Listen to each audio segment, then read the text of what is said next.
स्नान कर लिया है, तैयार हो गए हैं। अब हम मंदिर जा रहे हैं शिव जी को जल चढ़ाने। सावन का महीना चल रहा है लेकिन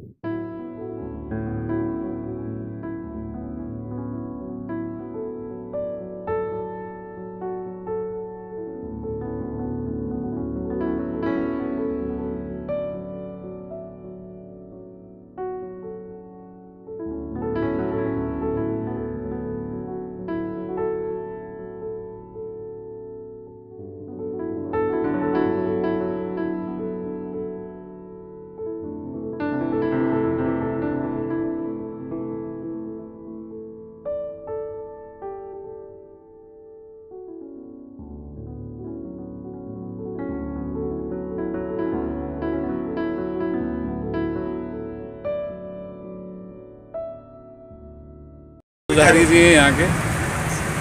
पुजारी जी, थोड़ा सा मंदिर के बारे में बताइए, कितना पुराना है अपना मंदिर? ये मंदिर तो 550 वर्ष पुराना मंदिर है हनुमान जी का। 550 साल पुराना मंदिर और शिव जी का 150 वर्ष पुराना। 150 वर्ष पुराना शिव जी का बहुत ही प्राचीन मंदिर है और काफ़ी मान्यता भी है। ये हनुमान जी भी तार बावड़ी बूंदी मेन रोड के नाम से जाने जाते हैं। तार बावड़ी बूंदी मेन रोड। तार बावड़ी बूंदी मेन रोड। हाँ, ध्यान रखिएगा, कभी आना हो तो दर्शन जरूर कीजिएगा। चलते हैं दोस्तों, निकल रहे हैं आज फिर एक राइड पर। जैसा कि मैंने आपको बताया था कि हम लोग कहाँ जा रहे हैं, मैं आपको थोड़ी देर में बताऊंगा। तो हम लोग जा रहे हैं ज़रा किसी काम से यूनिवर्सिटी, काम करके वापस लौटेंगे। आज फिर से मैं एक नया रास्ता आपको इंट्रोड्यूस कराऊंगा। और देखिए, वापस से मौसम बहुत शानदार हो रहा है, बारिश शुरू हो चुकी है। बढ़िया लग रहा है मौसम, बहुत शानदार लग रहा है।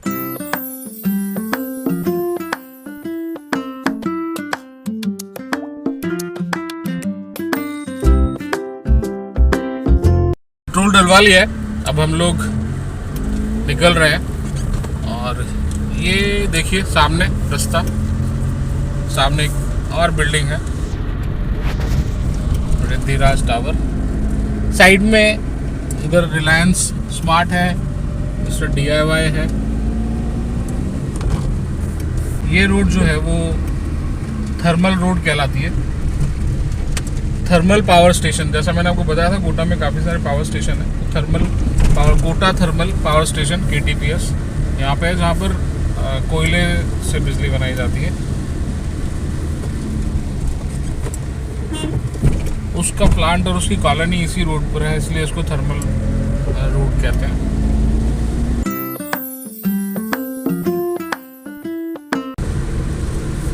ये विजयवीर स्टेडियम शुरू हुआ है मेरे लेफ्ट साइड में। यहाँ लोग सुबह मॉर्निंग वॉक के लिए आते हैं और शाम को भी आते हैं। और बच्चों के लिए खेलने के लिए बहुत अच्छी जगह है। यहाँ पर कोचेज़ भी अवेलेबल रहते हैं उनको, तो काफ़ी बच्चे यहाँ पर अपने गेम्स की प्रैक्टिस करते हैं, फुटबॉल की, बास्केटबॉल की। ये D-Mart है लेफ्ट साइड में।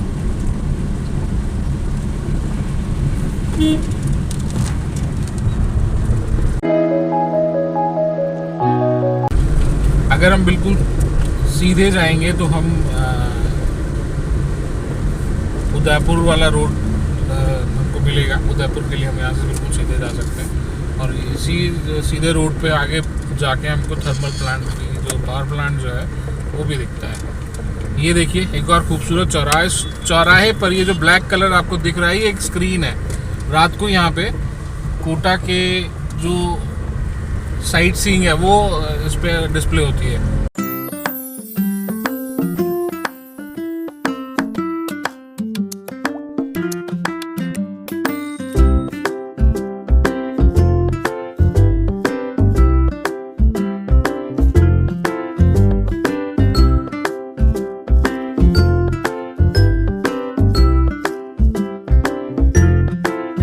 सामने देखिए आपको चिमनियाँ नज़र आ रही होंगी, ये थर्मल पावर प्लांट की चिमनियाँ हैं तीनों। वैसे 4 चिमनी है, 3 हमको अभी 2 नज़र आ रही है, एक साइड में 2 और है। ये देखिए कितना शानदार चौराहा बनाया हुआ है, पूरा बोट एक शिप बनाया हुआ है और शिप के आगे क्रोकोडाइल बना हुआ है। दरअसल कोटा के अंदर एक क्रोकोडाइल सेंचुरी भी है।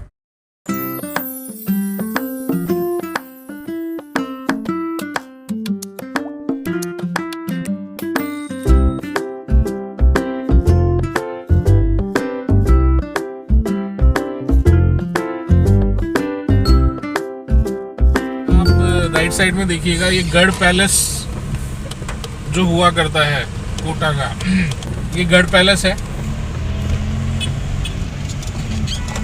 अंदर इसके म्यूजियम भी बना हुआ है और काफ़ी बड़ा गढ़ पैलेस है ये।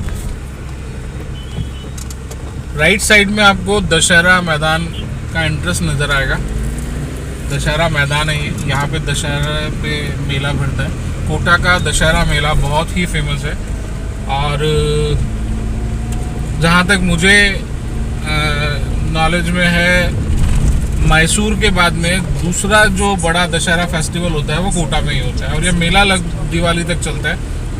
विजयदशमी से शुरू होता है और धनतेरस तक ये मेला चलता है। थोड़ा बहुत शॉप्स रह जाती हैं दिवाली तक भी, लेकिन बहुत बड़ा मेला भरता है। इसके अलावा कोटा का जो रावण दहन है वो भी बहुत फेमस है। सामने एक और सर्कल, ये कीर्ति स्तंभ है।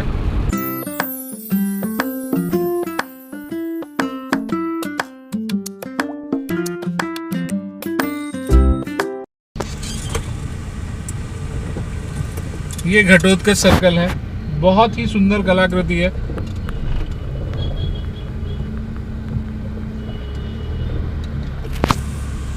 घटोत्कच जी हैं जो कि घोड़ों के ऊपर सवार हैं।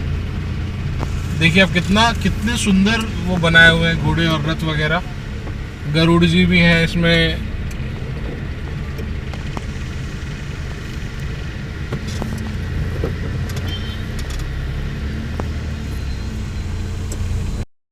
आप राइट साइड में मेडिकल कॉलेज की बिल्डिंग,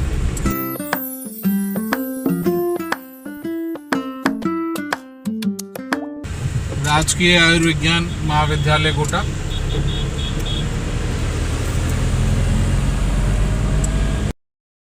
ये देखिए संत कबीर सर्कल, इतना खूबसूरत है। रात को जब ये लाइट्स जलती होंगी तब और भी खूबसूरत दिखता होगा। इधर सामने कुछ बिल्डिंग्स बन रही हैं, मेरे ख्याल से रेजिडेंशियल अपार्टमेंट है।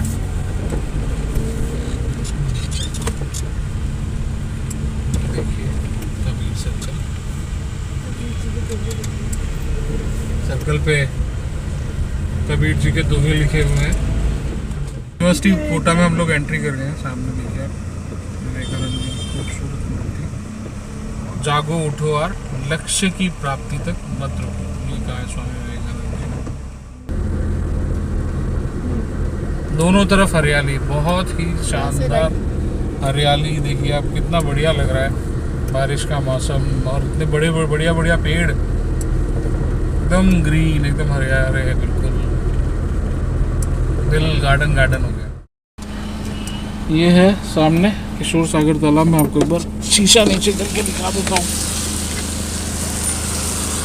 बहुत बड़ा तालाब है, बीच में जल मंदिर, जो पहले आपको दूसरी तरफ से दिखाया था परसों, कल की वीडियो में। सॉरी। गुड इवनिंग दोस्तों, शाम के सेशन में आपका स्वागत है। जैसे कि हम हर रोज़ कुछ ना कुछ जनरल इंश्योरेंस या मोटर इंश्योरेंस पर डिस्कस करते हैं। कल मोटर इंश्योरेंस पे हम लोगों ने डिस्कस किया। उसके मेन पॉइंट्स ये थे कि मोटर इंश्योरेंस किस तरह से प्रोटेक्शन देता है, क्या क्या कवर करता है, कौन कौन से पैरल्स कवर करता है, क्या क्या उसके एक्सक्लूजन्स होते हैं और कैसे उसकी आईडीवी जो है, इंश्योर डिक्लेयर्ड वैल्यू जो है वो कैलकुलेट होती है। मतलब इंश्योर डिक्लेयर्ड वैल्यू कैलकुलेशन का सिंपल सा फंडा ये है कि गाड़ी की जो कीमत होती है, एक शोरूम प्राइस जो होती है, उस पर एक डेप्रिसिएशन लगता है। डेप्रिसिएशन मतलब क्या होता है कि हर पार्ट की जो कीमत होती है वो उसकी एज के साथ साथ कम होती जाती है। तो IRDA यानी इंश्योरेंस रेगुलेटरी डेवलपमेंट अथॉरिटी, जो कि गवर्निंग बॉडी है किसी भी बीमा कंपनी की या बीमा संस्थान की, उसने कुछ नियम बना रखे हैं। उस नियमों के तहत जो है वो कुछ परसेंटेज में डेप्रिसिएशन लगता है और वो डेप्रिसिएशन लगने के बाद में जो कीमत निकल के आती है गाड़ी की, वो इंश्योर्ड डिक्लेयर्ड वैल्यू यानी IDV कहलाती है। IDV के बाद में दूसरी चीज़ होती है आपका प्रीमियम।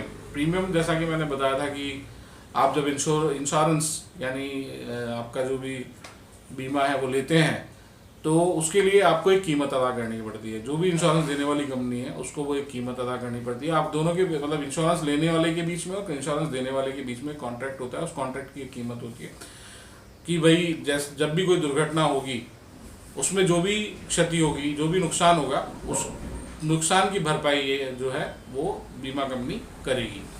और जब ये कॉन्ट्रैक्ट हो जाता है तो उसके लिए जो कीमत दी जाती है वो बीमा प्रीमियम यानी इंश्योरेंस प्रीमियम कहलाता है। आईडीवी के बाद में कुछ कंपोनेंट्स या कुछ जिसे बोलते हैं फैक्टर्स होते हैं जिन पर इंश्योरेंस बेस्ड होता है। थोड़ा सा मैं आपको बता दूं, जैसे जोन, कंट्री को इंश्योरेंस के हिसाब से, जैसे टू व्हीलर और प्राइवेट कार की अगर हम बात करें तो दो जोन में बांटा हुआ है, जोन ए और जोन बी। जोन ए में मोस्टली जो मेट्रो सिटीज़ हैं और जो कैपिटल है, कैपिटल ऑफ कंट्री, वो आती हैं, और रेस्ट ऑफ इंडिया जो है वो जोन बी में आता है। तो ये दो जोन है, इससे प्रीमियम का रेट डिसाइड होता है। इसके अलावा क्यूबिक कैपेसिटी, टू व्हीलर अगर है तो 0 से 75 सीसी, 76 सीसी से 150 सीसी और 150 सीसी से 350 सीसी, इस तरीके से 3 पार्ट्स में ये बटा हुआ है और इसका प्रीमियम इस तरीके से इस पे इम्पैक्ट आता है प्रीमियम पर। इसके अलावा प्राइवेट कार अगर वो है तो वो 0 से 1000 सीसी और 1001 से लेकर 1500 सीसी और 1501 से लेकर उससे ऊपर जो भी है वो इसमें तीसरे पार्ट में तीनों, इसका भी प्राइवेट कार का भी 3 पार्ट में इसको बांटा हुआ है। तो ये क्यूबिक कैपेसिटी है और इस क्यूबिक कैपेसिटी के ऊपर भी प्रीमियम डिपेंड करता है। मतलब पहला जोन, दूसरा क्यूबिक कैपेसिटी, तीसरा है व्हीकल का एज। व्हीकल का एज यानी कि जब गाड़ी आप शोरूम से निकालते हैं तो उससे लेकर 6 महीने तक किसी भी तरह का कोई डेप्रिसिएशन क्लेम लेने पर नहीं कटता है, लेकिन उसके बाद में उस पर भी डेप्रिसिएशन कटता है। तो 0 से 5 साल तक, इसके बाद 5 साल से लेकर 10 साल तक और 10 साल से ऊपर, इस तरीके से प्रीमियम को जो है वो अलग अलग प्रीमियम चार्ज होता है। तो ये 3 चीज़ें हो गई आपकी, पहला जोन, क्यूबिक कैपेसिटी और उसके बाद व्हीकल का एज, जिसके ऊपर आपका प्रीमियम डिसाइड होता है। तो ये तो बेसिक चीज़ है जो बेसिक प्रीमियम हम लोग जिसको डिसाइड करते हैं। इसके बाद आगे हम लोग कल फिर इस पर थोड़ा सा और रोशनी डालेंगे। तब तक के लिए स्वस्थ रहिए, मस्त रहिए, धन्यवाद।